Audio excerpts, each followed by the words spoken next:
Hello student, last video में हमने देखा था इंक्लूसिव ग्रोथ किसे कहते हैं, समावेशी विकास एक्चुअल में है क्या। और मैं काफ़ी बेहतरीन एग्जांपल देके समझाने की कोशिश किया था कि ये इंक्लूसिव ग्रोथ आखिर चीज़ क्या है। आज का सेशन उससे भी इंपॉर्टेंट है बीपीएससी 70th मेंस के लिए। वो है हमारा MPI multi dimension poverty index, बहुआयामी गरीबी सूचकांक। देखिए, जितने भी इकोनॉमिक्स के पैरामीटर हो, चाहे वो इन्फ्लेशन हो, मुद्रास्फीति जिसे कहते हैं, चाहे वो एक्सचेंज रेट हो, जो भी पैरामीटर हैं, उन सारे पैरामीटर वो या तो इंक्लाइन करते हैं या तो डिक्लाइन करते हैं। मतलब अगर हम कंपैरिजन करते हैं कि लास्ट ईयर के कंपैरिजन में इस साल क्या हुआ है, पिछले मंथ के कंपैरिजन में इस क्या हुआ है, पिछले तिमाही के कंपैरिजन में इस तिमाही में क्या है, मतलब यदि हम कंपैरिजन करें तो हम लोग हमेशा एक इंडेक्स का इस्तेमाल करते हैं।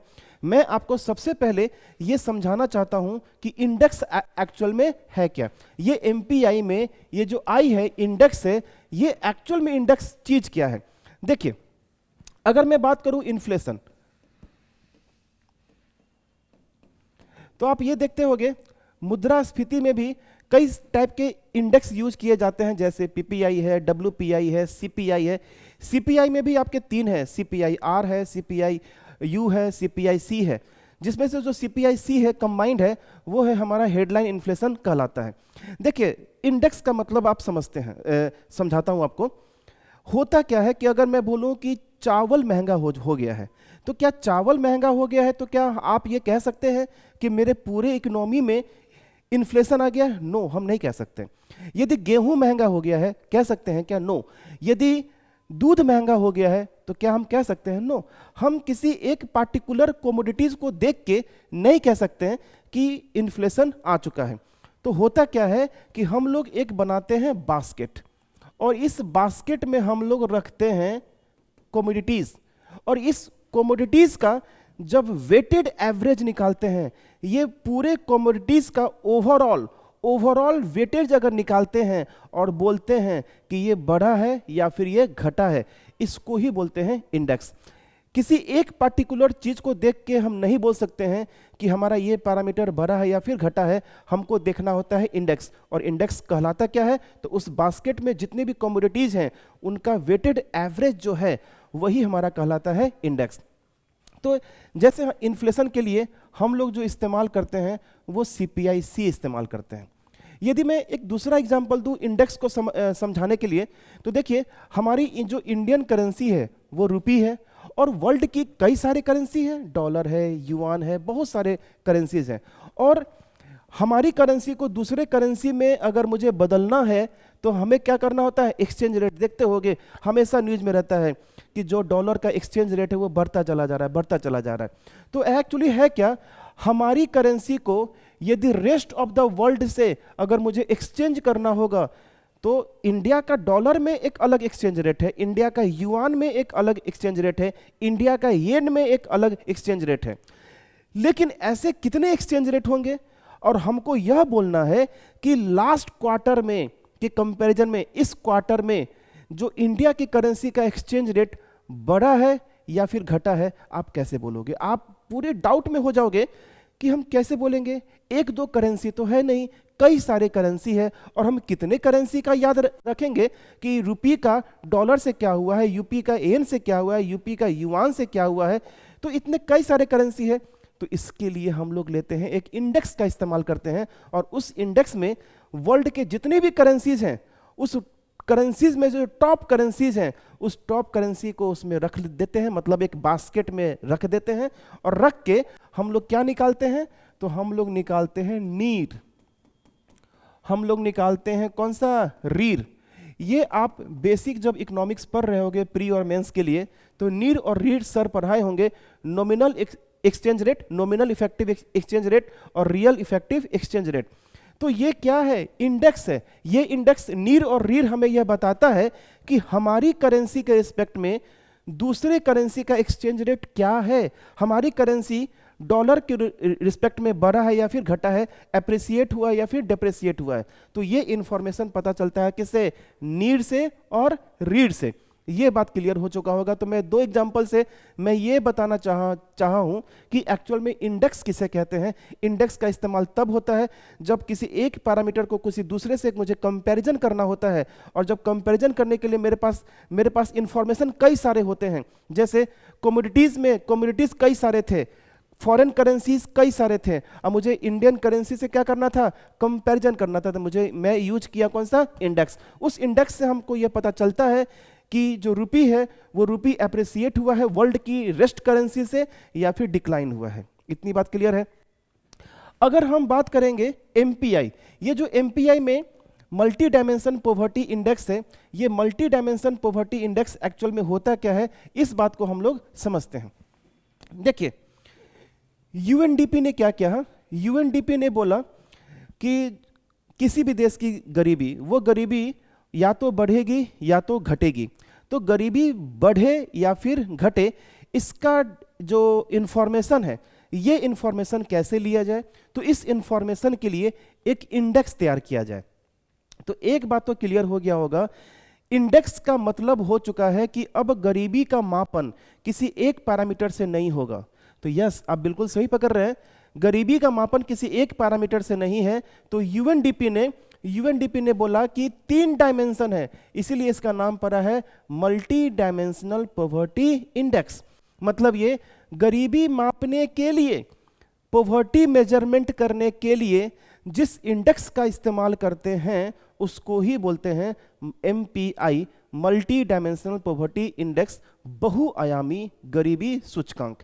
अब ये बहुआयामी में बहुआयामी का क्या मतलब है, मल्टी डायमेंशन का क्या मतलब है? मल्टी डायमेंशन का मतलब है कि गरीबी को हम किसी एक चीज से नहीं मापेंगे। गरीबी को मापने के लिए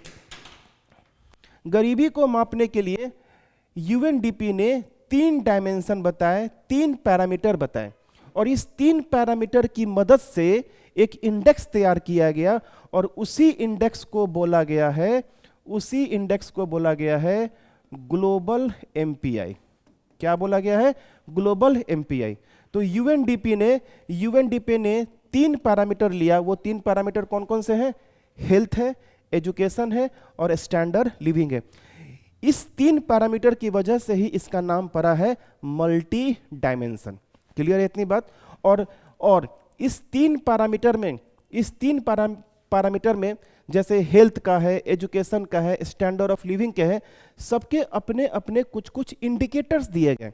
और इसमें कितने इंडिकेटर्स थे? 10 इंडिकेटर्स थे। तो अब मैं एक बार समराइज कर सकता हूं एमपीआई के लिए। तो यूएनडीपी ने गरीबी को मापने के लिए, पॉवर्टी का मेजरमेंट करने के लिए 3 डायमेंशन का इस्तेमाल किया, और उस 3 डायमेंशन में 10 इंडिकेटर का इस्तेमाल किया, और उस 10 इंडिकेटर को यूज करके एक इंडेक्स तैयार कर लिया, जिससे यह बताया जा सकता है कि किस देश की गरीबी बढ़ी है या घटी है। उसको ही बोलते हैं एमपीआई बोलते हैं। एमपीआई का मतलब by default global MPI. Global MPI हमेशा यूएनडीपी रिलीज करती है। ये बात क्लियर है? जब ये नीति आयोग के पास इंफॉर्मेशन पहुंचा कि भाई साहब आप भी तो बताइए अपने देश की में जो गरीबी की स्थिति है, उस गरीबी की स्थिति मापने के लिए आप कौन सा इंडेक्स निकालिएगा, उस गरीबी को मापने के लिए आप कौन सा इंडेक्स इस्तेमाल कीजिएगा। तो नीति आयोग, और हमारे देश में कोई कम नहीं है, ठीक है। जब आरबीआई की बात आती है तो आरबीआई उसमें कुछ लेकिन परंतु लगाता है, नीति आयोग लगाता है, सब लोग कोई लगाता है। तो नीति आयोग ने भी क्या किया, बोला कि गरीबी मापने के लिए हम भी एक इंडेक्स का इस्तेमाल करेंगे, और उस इंडेक्स में आपकी तरह मेरे पास भी 3 डायमेंशन होंगे, और वो डायमेंशन सेम होंगे, हेल्थ होगा, एजुकेशन होगा और स्टैंडर्ड ऑफ लिविंग होगा।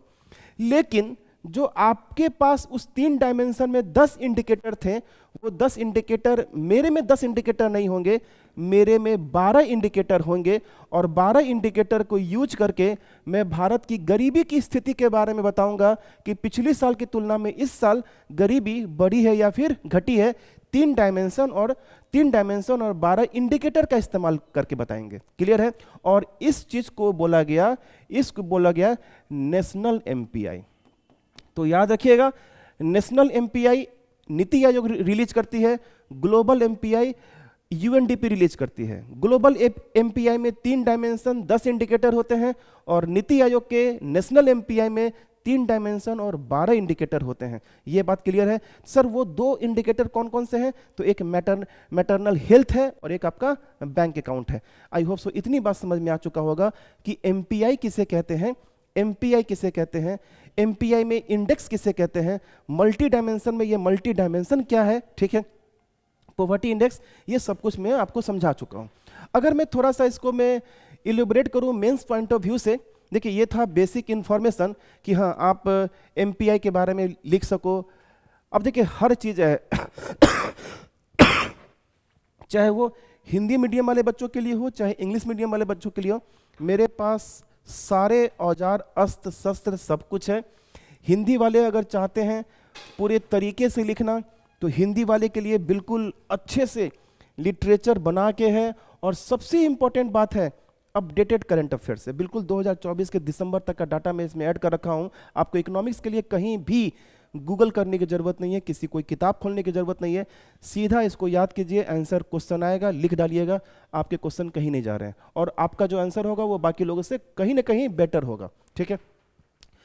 तो मैं अगर थोड़ा सा इंग्लिश का पीडीएफ खोलूं और इंग्लिश का पीडीएफ खोल के मैं थोड़ा सा कुछ किताबी बातें अगर बताऊं, तो in 2010 multi dimension poverty index developed by Sabina Alkire and James Foster was adopted by UNDP in their human development report, ठीक है। याद होगा यूनाइटेड नेशन हर साल एक रिपोर्ट जारी करती है जिसको हम लोग बोलते हैं HDR, ह्यूमन डेवलपमेंट रिपोर्ट, और उसी ह्यूमन डेवलपमेंट रिपोर्ट में एक इंडेक्स जारी करती है जिसको हम लोग बोलते हैं HDI, ह्यूमन डेवलपमेंट इंडेक्स बोलते हैं। क्लियर है? ह्यूमन डेवलपमेंट इंडेक्स भी बहुत इंपॉर्टेंट है, इसका करंट अफेयर्स याद करके रखिएगा, मेंस में क्वेश्चन आएगा इसका।